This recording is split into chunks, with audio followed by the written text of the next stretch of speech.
Hello, everybody. Welcome, welcome, welcome, welcome. Happy Saturday. How's everybody doing? Everybody's coming in, filing in. How's everybody doing today? Fill me in, fill me in. Talk to me, talk to me. What's your Saturday look like while I'm getting all set up here? I say set up, I'm just moving things around to make it look like I'm moving things around. All right, so let's see. Let's make sure the chat's up here, folks. Chat filter, yes, chat filter. Top messages, all messages. Let's look at all messages, huh? Chat filter, who's community moderation? Live on, sure. Participant mode, blocked words. Oh, we gotta put some blocked words in there, peeps. Participant mode, yes. No, that's fine. Y'all can share. Message delay, none. Okay. Jordan, hello, X, what's up, what's up, what's up? Welcome to the table. I say the table because it's on a table. But I want to talk to you all as you're rolling in. Rolling, is feelings. But we know about feelings. So this isn't going to be just about feelings, obviously. But like, how does a day feel like? What does it mean when Neville says that you can feel what Friday feels like? Or, you know, what is a feeling? But I want to take the biblical route first. I want to take the Hebrew route. So when I say biblical, I'm really talking about, let's go back to the language origins of all of this stuff, because there's some really powerful things behind feelings that are written by the mystics and by the Hebrew mystic authors that I think really get to the heart and the intent of what it means to feel. What is a feeling? You know, and yes, just like that song says, the feeling is always meant to be more than a feeling, right? And I'm gonna explain that, because feelings, as the way in which Neville understands them and the way in which Neville approaches them, sorry, I just shook that because I'm a shaking kind of person. The more that you understand what we're about to go through today, I guarantee this, as long as you invest in the time it takes to understand this and apply this, you will manifest. And I'm not giving you timelines, I'm not giving you, but I am so confident that once we get through today, you will manifest if you apply this. I don't give you timelines, and I'm saying that again and again and again, okay? Because that's up to you. Timelines, when somebody says that they don't know the time, and Neville said this quite a bit, okay? And we already know that time doesn't exist, but for the sake of why Neville would say that, and why did he say that, right? Oh, well, you know, this, you know, child takes 9 months, and a horse takes this many, and all this kind of stuff. But really, at the heart of why we can't know, or why I can't tell you what your timeline is because what's up, and this is very powerful. Very powerful. Amber, what's up? If you guys can also do the thumbs up as well on the likes, because that gets it out to people while we're talking, if you guys don't mind. So yeah, thank you everybody here that's coming in and rolling in. Oh, thank you, whoever just did that. That's awesome. That's just my baby dog. Oh, no way. Leah, Amber, like Goofy. I'm a potato. Hey, I like potatoes. That's awesome. Couch, like, is your first name Couch? Cassidy, what's up? Demo, how you doing today? I'm doing good. Amber, how are you doing today? Good. Life is good, Saturday is good. Don't worry, we're gonna jump back into this. I was talking to X and Red Hood about some important things, just letting people roll in.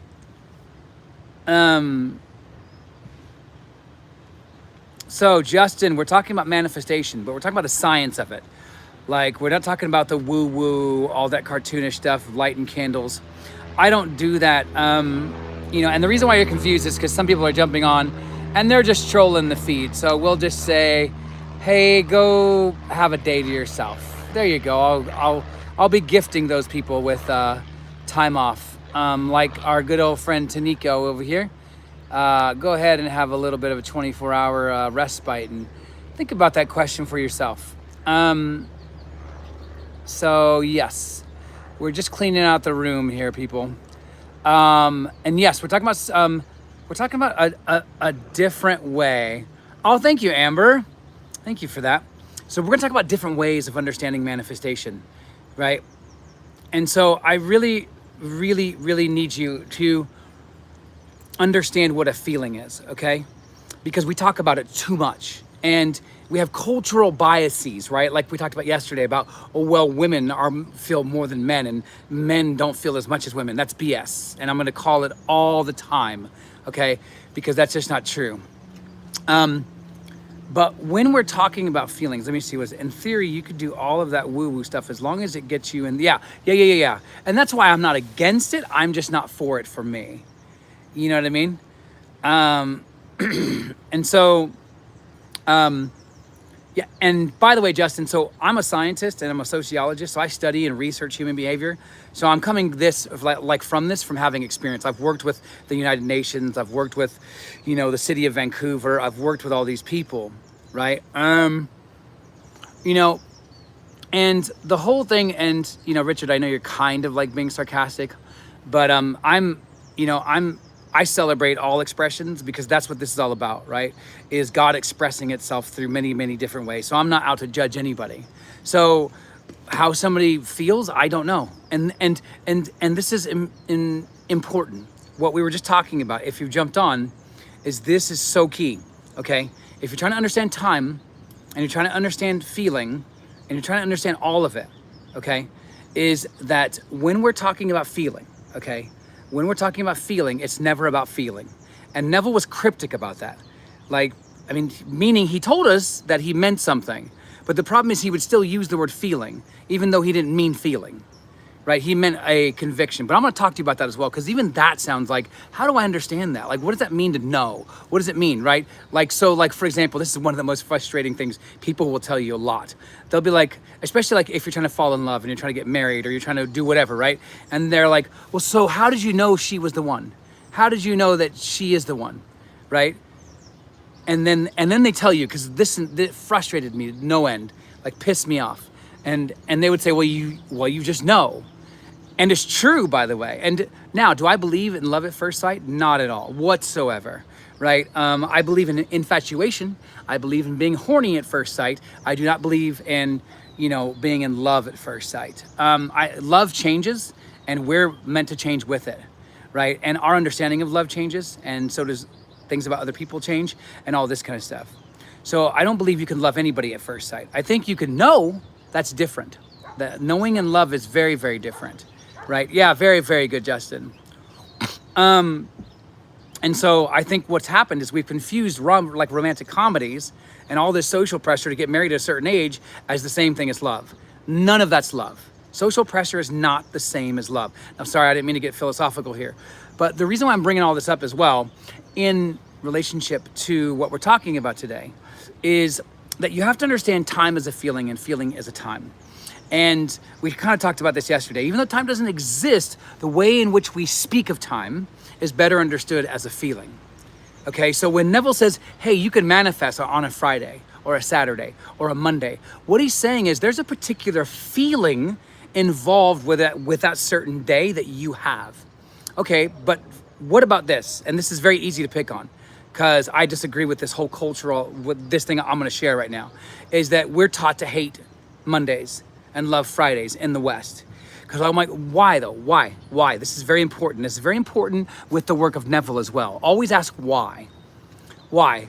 Why would you hate a day?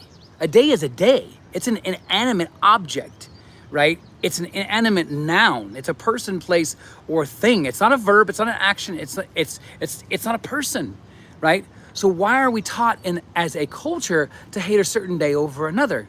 Because you hate your jobs. That's what it is. And so that means the underlying subculture is that you should hate that particular day. Now, if you buy into that, then you already know that there's a certain feeling to Friday, which is, that feels good, right? Or Monday, I'm tight, like I'm about to drop a log on the toilet, right? You got grip marks on the toilet, okay? But you know what I mean? Like, so, hey, Shamli, how are you? And I will come back to you, Shamli, as well. But like, basically, when you're dealing with days, there's a certain feeling to every single day, right? So like, for example, they call Wednesday hump day, which is like, oh, it's over the hill. Like, you're almost there. What? You're almost to Friday. But why would you do that? Because you hate every day of the work week, except when you're not working. And then what do? We have a culture that teaches us that you should work towards what? Retirement. You should have an insurance policy. You should have a 401k. What in the world? Why would you want to do that? Now, I'm not judging it if that's what you want to do, right? And so my thing though is that our culture is teaching us to hate our lives, and then we're manifesting through that filter. And it's like, dude, I love Mondays, I love Tuesdays, I love Wednesdays, I love Fridays, I love every day. But the reason why I'm saying this is because when you change that, when you change the script on how you feel about it every day, then you can manifest every day, because you're loving every day. And why wouldn't you love every day of your life? And even if you don't love it now, that's how you manifest a life worth living, where you love your every day, right? Hey, Ron. Yeah, I'm not really sure. Well, there's a very interesting thing about that, and I want to come back to that, Aaron. And I know you're kind of like, saying it offhand, but there's something in there about what Neville says about sunburns and hurricanes and nature and all this kind of stuff, and whether nature exists independent of our thoughts, right? But I want to come back to Shamli, and I will come back to my original thought as well. So, what does it mean if your SP says, others will see me as a goddess, but he only sees me as an equal? That means you still have put him on a pedestal, Shamli, because he can only reflect what you believe about yourself. People only are mirrors to your own belief systems that you've accepted about yourself and them, right? So if you still think that there's a separation between you two, then he's going to feel and be and react to and speak to you as if there's still a gap, right? And so yes, others might see you as a goddess, but I'm not. Why? Because you either don't see yourself as a goddess in his eyes, in your imagination, meaning all your scenes are still fearful, even when you're going in and trying to create him as somebody who sees you as a goddess. But if you're fearing in the middle of those scenes, it's not going to work, right? I mean, Neville calls it mental abortion, right? And so that's this idea where you've kind of, like, in one sense, you've killed that desire, not the possibility. You can always resurrect. That's the whole idea of the 99 sheep story in scripture. You can always go back for the lost sheep. Like, this is why Neville says never, ever. And this is something that I've been getting really good at as well. Do not never believe in a loss. There's no such thing as loss. Okay, and this is the problem with the SP, right? Not with you, I'm saying the generic community around. By the way, if you don't know what SP means, it means like a person that you want to be with, or your special person, or significant person, right? And a lot of people, the biggest thing that I see is people put the other person on a pedestal. So there's always a gap between you and that person because you put them up there. And so, right? And by the way, Aaron, I'm still going to come back to you, all right? When you put people on pedestals, and by the way, not just people, events, moments, concert tickets, paying your rent, whatever it is, you create a gap, right? So there is always a gap between you and any desire that you call big. And I've shared this before. Do not call your desires big or small. There's no difference between you, I don't know, manifesting a leaf blowing on your face in nature versus you owning the Taj Mahal. Mentally, you're going to hear that and say, oh, hell, there is a major difference. That's your brain because you've been socially conditioned to think that the Taj Mahal isn't the same as getting some sort of leaf falling on your face, which is going to happen probably anyways, right? If you're in winter or whatever it is, right? The problem is that you've got to get rid of logic, right? So we have these sensory organs, right? So we have taste, touch, hear, feel, all these kinds of things. But the ones that Neville say that we need to get good at basically having to go to sleep are the outer ones, these ones, right? Not really, don't drive and do that. Neville actually tells a story of somebody who actually drove and manifested while they were driving. He's like, please don't do that. Yeah, so basically, let's keep going here.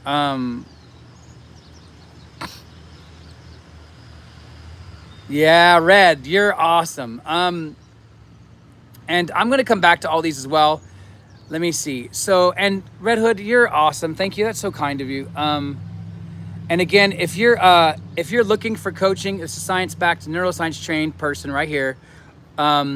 Get in touch, email me. There's a Discord link that's free. You can join that group. If it's a dead link, let me know, email me. Okay, so let's go back to feeling though. Because like when you look up the word happy, for example, in scripture, this is gonna be funny, okay? Because you're gonna be like, why did the Bible use that word?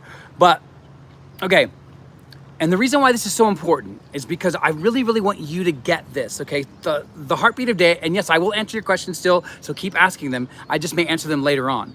But because this is important, okay? Because I want you to manifest the best life that you could ever manifest, okay? And so to really, really get to the heartbeat of this is we have to understand feelings, okay? So I want to give you an example. And remember, the Bible's not written to the individual human flesh. It's written to the human mind, right? It's a psychological document. These people did not exist. Okay, so when you're trying to understand feelings, these esoteric authors had images in mind. Remember, and by the way, they were friggin' smart because they used images. They didn't use language like we understand. The Hebrew language is pictorial, which means the Hebrew languages rely on images first, okay? Not like us, when we think of a word, we think sometimes not of the word. Here's, by the way, you're getting trained to not use your mind correctly when you hear a word and you think of the word, right? Because your mind, and this is neuroscience now, shows that your brain, and I've shared this before, that your brain goes straight to image making, okay? And Neville actually has a lecture called image making. Like, it's really cool. And so your brain goes straight to image making. So when you say car, you might think of engine with wheels and tires. Your brain doesn't. It thinks of rubber black tires with an engine. It might think of the individual components that you're thinking of with verbal words, but it's creating the picture, okay? And the reason why that's important is because when you're trying to understand feelings and you're trying to understand what the authors are writing in scripture, and don't forget, I'm still planning to do this Bible study. I have like 8 people, but everybody keeps jumping around and saying I'm interested, but then not showing up. So we're gonna make this happen. But basically, when they use the word for happy, this is really hilarious. It's actually the word fat, like full on, like F-A-T, fat, right? And so the Hebrew word is fat for happy. But what does that mean? Because they're not saying fat like overweight. They're actually referring to a picture. What's the picture? A fattened calf, right? What is that an image of? That's an image of, well, in the ancient world, that's an image of financial prosperity. That's an image of, hey, I have what I need to get through my day, food-wise, paying the bills, all this kind of stuff, right? And then you have fattened as in rich, because also back then, and this is why, by the way, it might have been the first archaeological thing ever found, was the Venus statue of the overweight woman, what we call fat, right? The actual fat woman, right? But to them, why? Because that was an image of somebody who was what? Full of what? Full of meaning, full of life, full of food, full of vigor, full of purpose, right? That's what this is all about. So being happy as an emotion in scripture was all of those things. It wasn't just one, it was all of them. That's why I don't like English, because we're like, happy means this, and it's one thing. To the Hebrew mind, to the mystic, it was like, it was all of these things thrown in together, okay? So that's what it means to manifest. You're manifesting all of these things at once, all of this like deep sense of purpose and passion. So check this out. This is really cool. Do you know what the word for feeling is in Hebrew? Actually, there's like, I think there's like 10 different layered meanings. When I say 10 different, each word has 8 to 9 meanings. So when I say there's 10, there's like 90, right? Different words and meanings for the word feeling, okay? But the one that really comes up that I think is super important, because Neville uses this, okay, is the word probing or searching, right? That's half of what Jesus was talking about, right? Seek and you will find, right? Knock and the door will be open. What's one of his favorite stories that he's talked about more than a handful of times? Jacob and Esau. What does he say the technique is? To feel after God, right? And God is just your solution. Feel after it. So feeling is the secret, but feeling isn't the point. Confusing. Feeling is the secret, but feeling is not the point. Okay, if somebody can put that up, right? And I do see these answers. Please stay on here from Shamli, Red Hood, and X. I do see those. So, right? But remember, feeling is on a spectrum. Now, if you go, I think it's like my third article ago, right? Or maybe fourth. I literally give you a visual AI like breakdown of what the feeling is, okay? Now, feeling is on a spectrum. We think feeling is this, and then I feel this, okay? And this is also, I'm gonna explain why Neville talks about moving. This is what I really wanna talk about today, okay? Moving. Because Neville gives you a technique, and we're gonna talk about that technique and why it's important for you, okay? But to understand his technique, which is moving from room to room, is really, you have to understand feeling, okay? So I'm kind of taking a back entrance to this, right? So, so please hold on, please stay here. I'll give you techniques, you know I'm good for it. So, back to the feeling. More than a feeling. So, when you're trying to understand feeling, you have to understand that feeling, I'm trying to give you a visual here. Feeling is on a spectrum, okay? So let me see, sorry, there's my face. Okay, I think that my daughter did this for me. Yes, she did. Okay, so, but I want you to think of feeling like this side of the paper, okay? And then conviction or knowing on this side of the paper.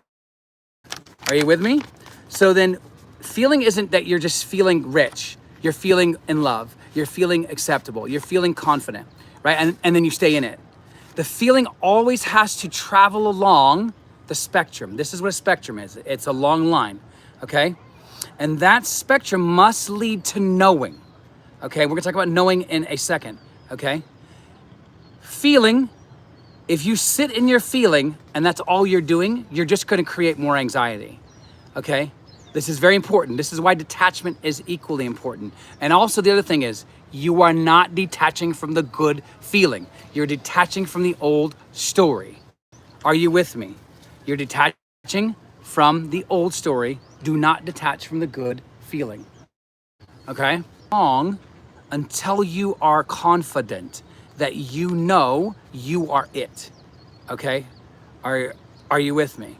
Okay, so do not sit here in the emotion all day long and exhaust yourself. That's where emotional fatigue comes from. That's where my research in affective fatigue comes from, right? And that means if you feel the same emotion over and over and over, this is why even Neville says, as you go through your day, go about your day. What he's saying is, don't sit there and drench yourself in the feeling of the wish fulfilled after already doing the scene.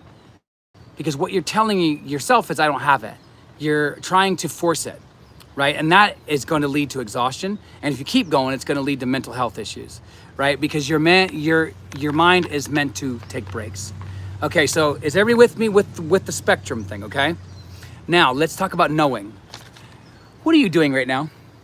What is everybody doing right now that's actually listening to this? Okay, you're breathing. You don't have to know you're breathing to know you're breathing, right? You don't have to know it to know it. It just is. It's just what it is, right? And so this is cultivating that muscle. And all of what we're talking about today is a muscle, okay? But like any muscle, you have to practice to build it, okay? And so what's going on is with this process of knowing is yet, let me just say it this way. Knowing is repetition, okay? So knowing isn't, okay, I'm rich, now I know it. Now, some things you could actually manifest that quick, but if it's a bigger issue for you, right, then let me give you this, okay? Knowing is persistence, okay? That's all it is. But what is persistence? Well, it's perseverance. What is perseverance? It literally means from the Hebrew, continuous. It means you are continuously rehearsing, regurgitating, practicing the new emotions with the new beliefs, looking for things in your environment that are mirroring the new self, intensify it, do it for 20 minutes, 30 minutes, 4 minutes, 3 minutes, hour, whatever it is for you. There's no timeline for this. It's when you feel like, okay, something's changed, right? Then throughout the day though, what you can do is, and this is what Neville says, and this is what I was saying yesterday, morning, noon, and night. Go, right? And so, yes, 100%. Yeah, thank you, X. Yeah, I'm gonna pin that as well. So, it is a muscle, um, and the more that you practice it, hang on, let me see. Oh, it's not gonna let me do it. All right, let me see. But the more that you practice it, um, the better at it that you get, right? And so, again, when Neville says feeling is the secret, what he's really saying is feeling is on a spectrum. That's what it is. And remember, feelings are pictures. Feelings are, and so what are you doing with these states? You're using pictures. You're using your brain's ability to create pictures.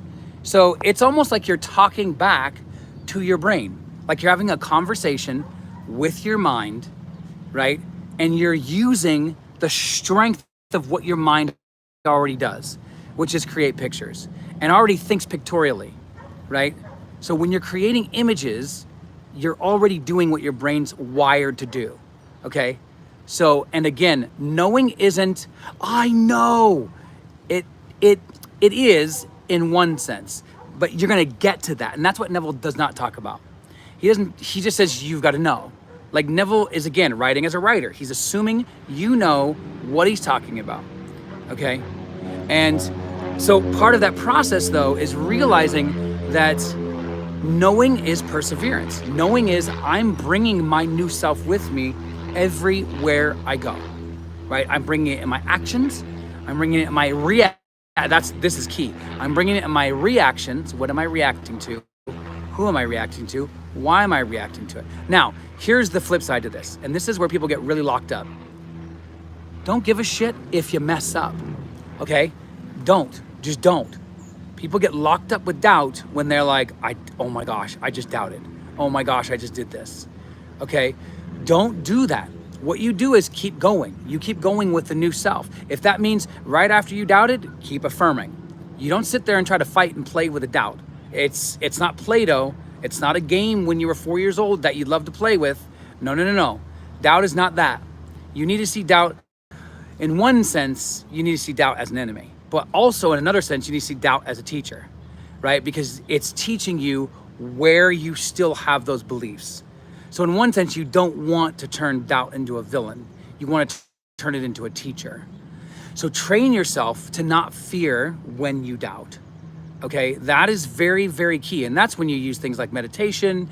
That's when you can use exercise to downregulate the amygdala, like deep breathing, journaling, talking with friends, create serotonin rituals, dopamine rituals. These are things that I talk to with my clients about, and if you're interested, get in touch, right? And so and I still see your questions here, so please stay on. Please stand up. But yeah, so knowing isn't, like, yes, you'll get to the point where you're like, I actually heard a really, really interesting podcast on this very thing, like about memories. So some memories like when you're revising, meaning you're changing your belief system, right? Sometimes you're gonna revise it so well, it's gonna feel like the old memory is completely so gone that the new memory is taken over. Sometimes you're gonna revise it and you're still gonna remember, right? And then I think there was a third one, and I'm trying to remember what it is. But like basically, I thought that was very interesting. Like when you're revising and you're changing yourself, because that's who you're changing, right? You will either remember it or you won't remember it. It's okay if you still remember it. It doesn't mean that you haven't revised.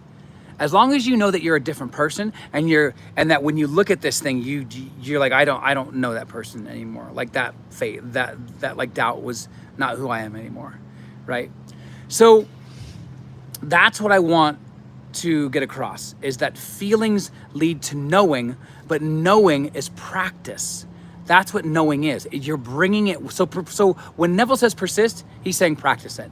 When he's saying persevere, practice it. When the Bible uses persevere, it's saying practice the new person, right? That's how you get to knowing. Now, you might be able to get to knowing within 10 seconds. Like I've actually manifested a faster line, right? Or I manifested somebody actually giving me their place in line, right? And that lasted about 10 seconds, maybe even less than that, where I just felt like, oh man, I feel so much lighter, right? And then boom, this person turns around like within 5 seconds and is like, hey, did you mind you have less than me? Or hey, I'm not in a hurry, or whatever it is. And then you end up getting it, right? It's pretty awesome. But then if it takes a little bit longer, and this is the other thing, okay? And then we're gonna go into moving, but I'm gonna answer questions now, then we're gonna go into moving, and then I'll give you some more techniques.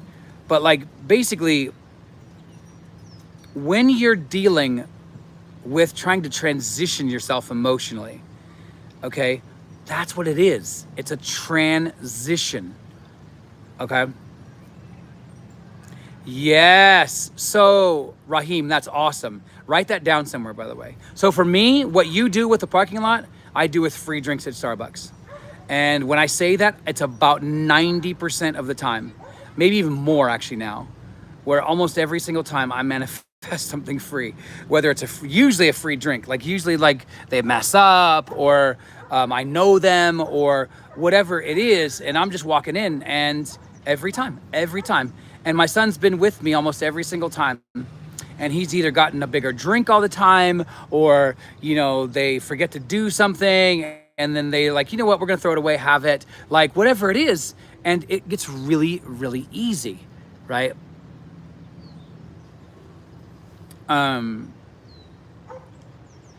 Okay, did everybody see Sham as well?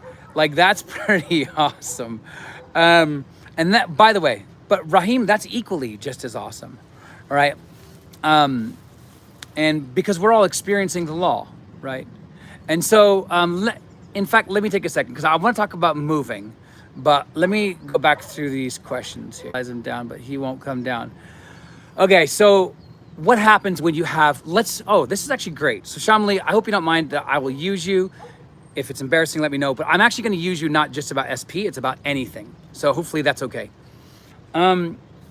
So with bigger issues, with bigger desires, with bigger things that we want, there's a tendency to put them on a pedestal. So how can we take them down? Okay. Obviously mentally, that's where you want to go. Okay.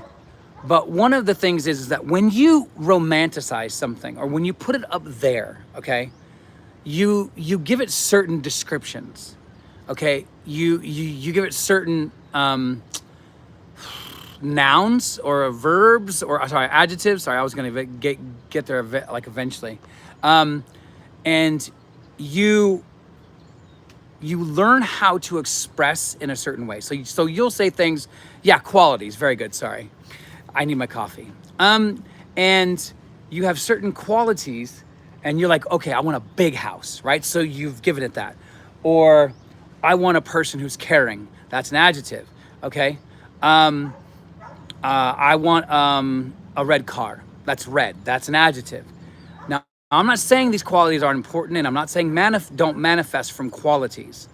But what I'm saying is, dude, that's a lot of coffee. I usually have mushrooms and not those. Lion's mane. It's good for cognitive health. It's called bulletproof coffee. You put like coconut oil in it, some grass-fed butter, and then some lion's mane mushroom. So this is what I'm telling you is not permanent, okay? But it is a technique. It's one that if you're not emotionally secure can mess you up. So I'm encouraging you to try this, and this is something I usually go in with my clients a little bit deeper on. So if you're interested, get in touch for coaching services. But like, take all of those descriptors away first. I just want a car. I just want a house. I just want an SP, right? With the SP stuff, I would actually get away from using SP. I would either use their name or don't use it at all and use no descriptors and just say, I want to feel loved, celebrated, whatever they represent, and feel those. So what I'm saying is remove the object from the equation all out. Not always. What I'm saying is this is not a permanent technique. You're obviously going to bring it back in. But this is not very far from what Neville asks us to do with the I am, right? So he says, listen, and he even argues, by the way, that sometimes when people fail, other than using intensification, here's another one for you, Raheem, that we haven't talked about, and actually Neville does say this, and he says, sometimes people don't do this technique, which is the I am technique, which is really what I'm asking you to do, okay? Which is you're removing all descriptors. You're removing names, eye color, you're removing car color, you're removing like the height of a house, you're removing anything description, and you're sitting in the I am, which is God, awareness, consciousness, love, whatever it is, and you're just sitting in it without anything. You're not trying to push it, force it, you're not trying to create, you're just sitting in it. So you've heard me say this many times before, right? Actually remove the labels. Remove all of them. I mean, every one. If it's a human person, remove that they're human. Because what does it do for the mind? Well, because the mind likes labels, it's saying, okay, this is important to me because the feeling. And so what you're doing is you're gathering the feelings, right? It's almost like, well, actually, this is a great metaphor. It is. It's 100%. It's like you're going out, like the Jacob Esau example, and you're hunting for the emotions without the outcome yet. Okay, so you are full on hunting for these 3 or 4 emotions that this person makes you feel. Do not give it a label. Don't. Just sit in it. And if this means that you do that for a week, do it for a week. If you can get there and then start adding the labels and stuff like this, great. But again, Neville does argue. He says, listen, if you're struggling and you're not manifesting, then try this I am technique where you're just sitting in the I am. It's without labels. You're feeling like you're powerful. You're God, you're creator. You're a goddess, you're a god. Whatever it is that gets you there, you feel in that, you bask in it, you drench yourself, right? In those emotions. You do it 5 minutes, 10 minutes, 20 minutes, however long. Don't exhaust yourself, right? And then when you're done, go do something fun. Go do something exciting. Go do something that you know would bring you joy, right? And all you're gonna do is you're gonna tell the universe, hey, I had a cool session, but I also went and treated myself, so treat me more, right? So that's what you actually want to do, right? Remove all of the labels from him and sit in that I am, right? So, oh, X, that's a great question. Just trying to go back through the other ones, but X, I want to answer that. Okay, how do you deal with social pressure, especially close loved ones? You move away and you buy new ones. I'm kidding, but I mean, like Raheem, what do you do with social pressure? So I'm helping a family right now. So I'm actually coaching right now with a family. It started out with one client, and then this client wanted to focus in on. I can't use the word therapy, but it's basically like that, right? And so the reason why I bring that up in context is because this person is experiencing a lot of social pressure, not just social, but religious, because this family relies upon religion to define how they understand the family unit, right?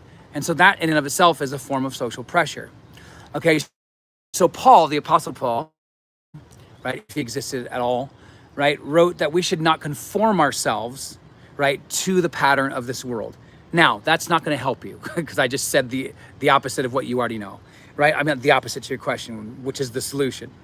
But what does conforming mean? So conforming means you're a blob. Sorry. And X, don't forget, I have not forgot your question that you just asked. But conforming is like we're all Play-Doh, right? And so every single time we take on a belief, right? And if it's a belief we don't want to have, it's called an idol, right? Or a false belief in scripture, okay? And what you're doing is you're shaping yourself to that belief, okay?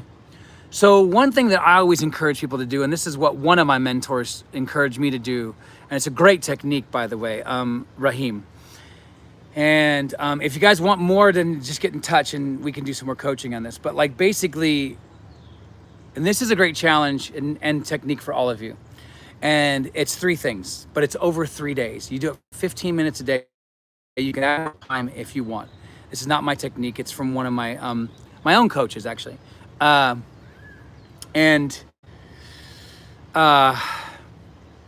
Basically, day 1, take sound.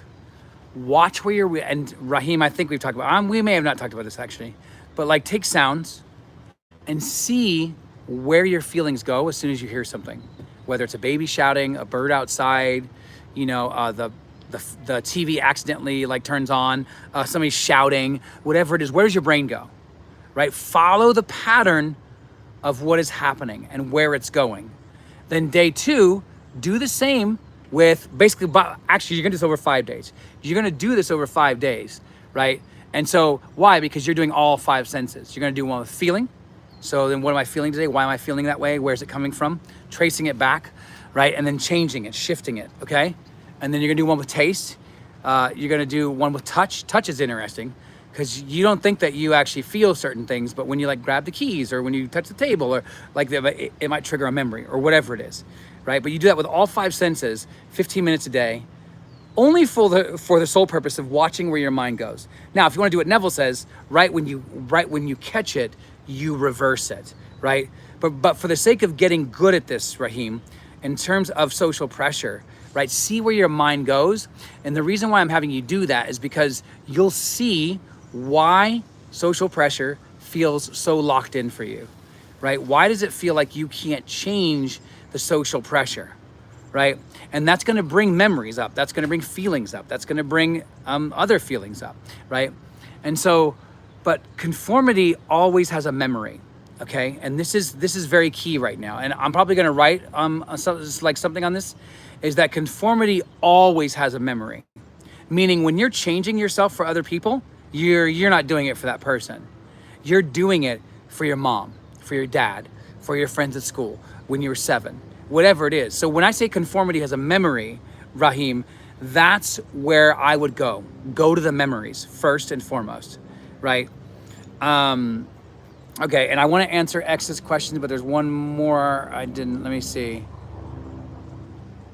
Yeah, okay. Oh, no, I think I got it. Oh, Red Hood. I know there's a million people on the internet. Oh, no, that was really nice of you. Thank you so much. Appreciate that, Raheem. Red Hood. So, okay. And if you're new to manifesting, look up what Raheem shared, Shamli, and what they were able to manifest. And again, if you're looking for coaching, get in touch. So, X, to what extent do we manifest events in our reality? Do we manifest everything, or is it just like 50 to 80%? So this is a very, very interesting question because I want to answer it how Neville answers it first. Okay, Neville basically says that every single thing, everything, I don't care how you walk, the way you walk, what you like. Now, and let me kind of argue his case for a second, okay? Because I don't know where I fully stand on this yet, but think about this. Because manifestation, scientifically, is just you living life, right? You have beliefs, you operate by them, you make decisions by them, you avoid things because of them, you embrace other ones because of it. Are you with me? So here's a great kind of experiment for you, X, is look at your house, not the physical house, inside. Go look in the kitchen, maybe your bedroom, whatever it is. What is there? What objects are there? Why are they there? Right? Why do you have that keychain? That keychain on your other keychains? Why, like for example, why does mine have a mountain on it? Well, I manifested it. Why? Because I like mountains. Because I have a belief that, hey, I spiritually connect in the mountains. Okay, great. So then I manifested that. Well, the problem with the word manifestation is we always think it's outside of us, meaning we always think it's events coming to us, right? But really, we're always manifesting, which means we're always operating on belief. And those beliefs are always informing actions.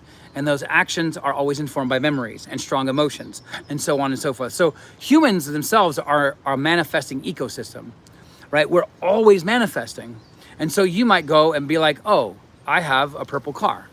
Okay, so then now, and this is interesting. So hopefully, because let's say you didn't want purple. So then you're like, yeah, but I didn't manifest a purple car.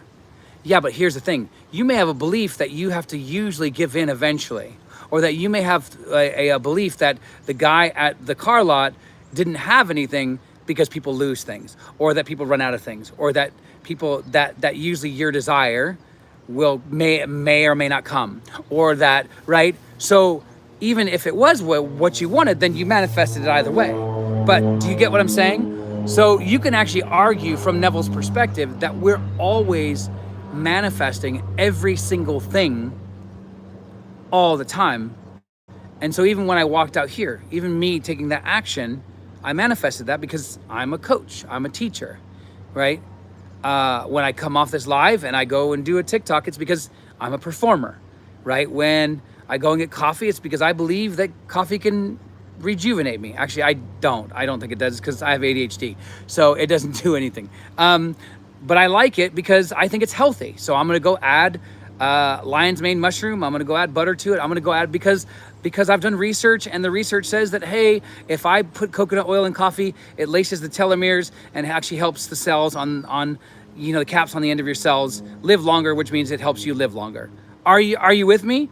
Like, so everything is informed by an action. So I guess even the more I think about it, Neville's right. Like, I mean, we're always manifesting 24/7, right? And if you want to see how that operates, right? Right. And so does that make sense? Oh, that's awesome. By the way, Shamli, I just saw that, by the way, about your son playing Play-Doh. That's so cool. I still like using Play-Doh, so just not eating it, probably at his age, though. X, is it okay to add 2 senses at the same time? Yeah, as long as you are able to track what's going on. So the one a day at 15 minutes, like, let's say you want to do that one for the 15 minutes and then you do another one at 15 minutes. See, I would do it that way, because it's kind of like the research showing that you can't what did they say? It was about driving. Like, basically you can't drive and like talk to somebody on the phone at the same time, right? Hence why people are always in wrecks. So that's another reason, X. So he's 2 and not into eating. Oh, that's good. Yeah, one day you'll be like looking in the plastic pot and you'll be like, dang it, it's all gone. I'm just kidding. But yeah, I mean, and by the way, this actually goes into, and I got about 10 more minutes, but I mean, like, basically, this goes into Neville's concept of movement. And that's why I want to talk about, like, feelings today. Because when Neville has this amazing technique, and this is one I would encourage you to do for the rest of your life. Because when you learn how to move like this, and you're going to understand what I mean by move, right? You can get to the point where Neville says, and he says this, not me, that you can manifest or impress the subconscious in a twinkling of an eye, right? That means, like, hey, how are you doing? Boom, just like that, right? And so actually not even impress the subconscious. He seems to argue that you can manifest in the twinkling of an eye. There is some folklore. I got to double check this. Do not quote me as if this is true or not, but there's some folklore, some backstory that Neville might have actually had secret groups of people that he would actually get together after his meetings, and they would try to manifest stuff on the spot. There's some folklore, that says that he was able to actually even materialize like a fruit. Like, I think it was an orange or something like that. So super interesting, super intriguing. You know, that would be super awesome for somebody to test that out. But you would obviously need proof. Yeah, so when he has this technique that he himself would do, right? He would sit at his chair, okay? I know, dude, that was like, what? There's another guy who studies Neville as well, and so I'm trying to meet up with him. Actually, you may know of 2 of the people that I know, which is coolwisdombooks.com and then Josiah Brandt. So these other guys, coaches like me, are actually Cool Wisdom, he's not a coach. He's just collecting all of his stuff, and he's got great Neville lectures everywhere on his website.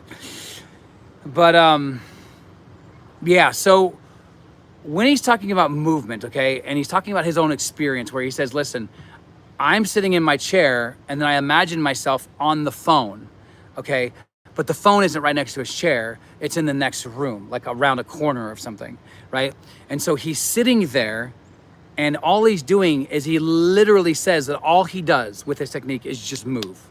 Like, full on move from one place to the other, okay? And that's all you do. You learn how to move.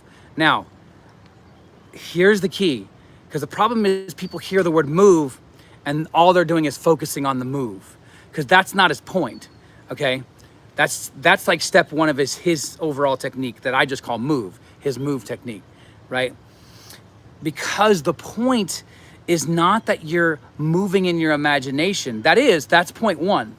The point is the feeling, right? The point is when you're sitting in a chair versus standing up holding a phone, you're feeling very differently. Not bad, just feeling very differently. You're feeling more movement in your joints. So he's being extremely technical by giving us this technique. It's a pretty freaking awesome technique. And then what you do is when you get good at this, you shift the emotion as well. So then you learn how to shift, okay, I know, like for example, like you may have a couch in your front room and maybe right now you're sitting at a desk chair, right? And so you know that you're gonna be sitting a little bit differently, maybe even a little bit more relaxed, unless your like couch is a bed of nails, whatever it is, right? But you know how it feels different. So get that down and then shift with emotions, which is, oh wow, this room feels wider, right? So even when you're trying to manifest a bigger bed, you're not gonna, like maybe in your imagination, you just reach over and you touch your loved one. Or maybe if you're alone, you touch a stuffed animal. I have no idea what it is, right? And so you give yourself, X. See, this is something that I've talked about before. And so remember though, everything is energy. Even the law of physics is just energy. And there's too many physics today that's countering their own discoveries. Okay, but I want to finish this thought, but I want to come back to that. Okay, so when you're moving with the emotion. If you just stop and you just move, then you're learning a great technique. But the point is to move with the emotion. Okay, why? Because when you learn how to move like this, you can move from your front room to your new car. You can move from your front room to an airplane. You can move from your front room to a beach in Tahiti. Are you with me? So then now you're feeling things. You're feeling like, okay, I'm sitting in my couch, like not in my couch, we're not Freddy Krueger, but you're sitting on your couch, right? And that feels different than sitting when you move to sit on hot sand, to sit and feel the warmth of a breeze that you don't feel that you're inside your apartment. That's what this whole technique is. And that's the technique I want to really encourage you to do, right? I'm gonna do a workshop on this probably for my coaching clients and probably those that are in the Discord. It probably made like $50. But we're gonna actually go through examples. You're gonna bring your examples. I'm gonna go through examples. We're gonna do some stuff together. But let me ask this. So this is one area, and keep in mind, I'm answering this as a scientist, X. And rather than wasting your time and explaining it out, I'm gonna say it full on direct. I don't believe in any law. And that is not me saying that there aren't these laws that are operating. I'm not saying that. What I'm saying is, to me, the law of awareness trumps every other law. And so Neville believes this as well. This is what was it you? No, I think somebody else earlier talked about hating hurricanes, right? And so Neville talks about this very thing. He says, listen, and I've written an article on it over at Reddit, but it's probably like maybe a couple months back. And basically, I broke down his quote about sunburns not existing, right? And so he says, you know, if you have the consciousness of a sunburn, that will then, this is crazy, because this is biological science as well, that you will influence and impact, right, the actual cells to wake up in your body to be sunburned, okay? And then I think I shared this yesterday as well. So again, forgive me, but Raheem, I think you and I were talking about this a little bit. But like, if you read the book by Carlos Ravelli, Reality is Not What It Seems. He's an established, respected quantum physicist, and he argues that our whole understanding of gravity is crap. Like, I mean, basically, we think gravity is me, right, holding this, and this is falling down, and we think that's gravity. That's bad. That's awful, like, according to him. Like, that's Isaac Newton gone wrong. You know what I mean? What he does say, though, is that gravity operates as if this is a part of reality, and reality is a pocket that allows space for this to even exist, right? And so it's a very, very different perspective than what we've been taught about gravity. What goes up comes down, right? And the problem is I've heard of too many people, and I mean, you can believe this or not, about levitation or whatever it is, right? Breaking the laws of gravity. I mean, we even have people breaking the laws of sound. We have, so, everything that we learn in science about these particular laws are always changing, right? And so, Neville seems to argue even in the belief in hurricanes. The very fact is that we have a corporate, meaning like a human belief in things like natural disasters, like earthquakes, so then therefore we say to the earth, wake up, give me some earthquakes, right? And so that's what he seems to argue. And I'm actually probably in agreement with him. And I'm coming at this from a very scientific understanding that I know that sounds, oh, I'm going against the laws that I'm supposed to be defending. No, because the laws themselves aren't meant to be laws. And that's actually a really bad label for them. And any scientist who is truthful would really say actually calling it a law is really disingenuous, because it's a thing that's changing. It's not that it's just changing, it's our knowledge and our ability to interact with it is always changing. Does that make sense? So yeah, I guess you could say hierarchy of laws. I'm not big into hierarchy. I just think of them just floating alongside of each other, right? But does that make sense? Like I want to go and talk about this, but I know that we live in such a time that people are so cynical about this stuff, right? And that's why I'm not talking always about quantum physics. One, because I'm cynical about people who've used it within our manifestation world, right? And they've just misrepresented it. And there's so much powerful things in quantum physics as quantum physics, right? And so, yeah. But yeah, great question. Everybody, by the way, thank you so much for being on. Thank you so much for being here. Again, if you're looking for coaching, get in touch. If you want to join the free Discord, let me know. If the link is dead, email me. That is still live, wonderemporium@gmail.com. I do have a website up now, actually. It's very, very cool. Let me see if I can pin it. And I think I have to respond to somebody. So let me see. Do I have to? Yeah, let me see. Replace pin message, blah, blah, blah. Oh, oh, hang on. Okay. Hang on. But yeah, this is really, really cool. Yes, I do have availability, Shamli, this week. I do. I'm really excited about this. I'm trying to find if it let me comment. Creators tools, chat filter. Let's see, start a poll, creators tool. They only want me to start a poll. But it's wonderemporium.com, but it's spelled different, right? And I'm trying to get it to people here. I'm even just trying to, yeah, Shamli, why don't you hit me up in the Discord and we'll set you up a time. Would love to connect with you. Yeah, so let me see. So it's Wonder Emporium. It's WONDRMPORIUM. So it's Wonder Emporium. It's Wonder without the E and Emporium without the E at the beginning, right? So it's wonderemporium.com. Pretty cool. That's also business coaching as well that I do, but it's for coaching in general. So check that out. Get in touch. But Shamli, would love to catch up with you. Get in touch, and thank you all for being here. Have a great Saturday and a great rest of the 4th of July weekend. Thank you for being here, being supportive, and much love to you all, and I will speak to you